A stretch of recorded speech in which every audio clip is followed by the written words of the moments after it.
Transgender समुदाय के शारीरिक और मानसिक स्वास्थ्य पर ध्यान देने के लिए शनिवार को दिल्ली में एक स्वास्थ्य शिविर का आयोजन किया गया। नारायण इलाके में आयोजित ये कार्यक्रम अलायंस इंडिया द्वारा राष्ट्रीय सामाजिक रक्षा संस्थान और सामाजिक न्याय मंत्रालय के सहयोग से किया गया एक संयुक्त प्रयास रहा।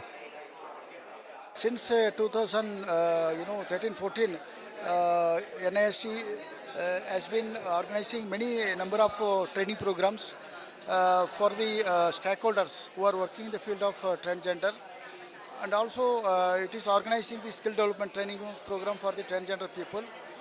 And further, we have started the shelter home for the transgender persons, and also we are issuing the transgender ID card as per the section 4, 5, 6 and 7 of the TG Act 2019. शिविर में बड़ी संख्या में पहुंचे ट्रांसजेंडर समुदाय के लोगों ने सामान्य चिकित्सकों, स्त्री रोग विशेषज्ञों और मानसिक स्वास्थ्य पेशेवरों से परामर्श लिया।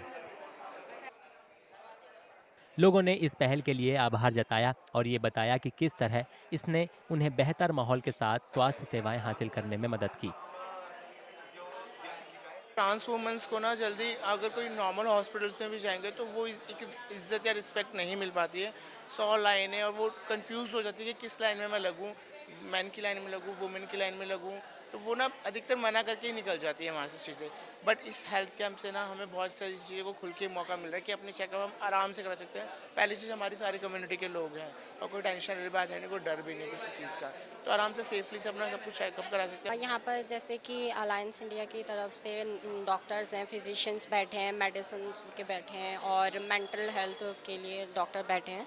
तो मेरा मानना ये है कि जैसे कि नॉर्मली ट्रांसजेंडर कम्युनिटी के लिए या एलजीबीटी कम्युनिटी के लिए हम कहीं भी किसी मतलब जनरल सोसाइटी में जाके हम ओपनली नहीं दिखा सकते हैं डॉक्टर को। तो ऐसे छोटे छोटे कैंप्स ऐसे लगने चाहिए कि जिससे कि ट्रांसजेंडर कम्युनिटी के लोग अपने इन कैंप में जाके अपनी जो भी उनकी क्वायरीज होती है, डाउट्स होते हैं, वो डॉक्टर से कंसल्ट करके आगे अपनी लाइफ को सर्वाइव कर पाएँ ढंग से। इलाज कर रहे डॉक्टरों ने पाया कि ट्रांसजेंडर मानसिक स्वास्थ्य चुनौतियों के प्रति ज्यादा संवेदनशील होते हैं। उनके मुताबिक ऐसा अक्सर उनके पिछले अनुभवों और उनके सामाजिक संघर्षों की वजह से होता है। Transgender community mostly suffer from mental health issues like depression, anxiety, and also addiction issues are also there in the transgender community. And also due to their sexual practices are also very prevalent, and there's that issues are more common. Transgender समुदाय के लोगों के सामने स्वास्थ्य सेवा तक पहुंच बनाने में आने वाली चुनौतियों को ध्यान में रखते हुए आयोजकों ने जागरूकता बढ़ाने और बेहतर मदद देने के लिए भविष्य में और ज्यादा स्वास्थ्य कार्यक्रम आयोजित करने की योजना का ऐलान किया।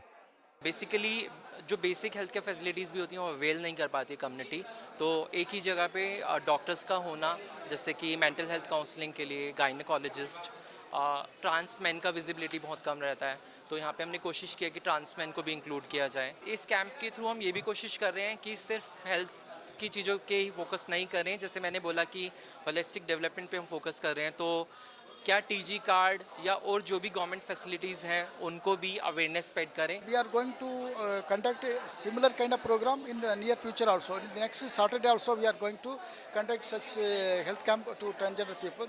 And what we require is wide publicity is required.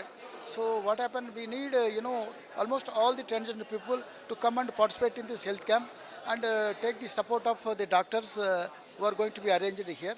And really I find it very interesting and useful to the transgender people.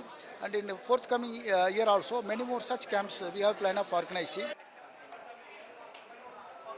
इन संगठनों की लगातार कोशिश से भविष्य में ट्रांसजेंडर समुदाय के लिए ज्यादा जागरूकता पैदा करने और सुलभ स्वास्थ्य सेवा प्रदान करने के लिए ऐसी और पहल की जानी तय है।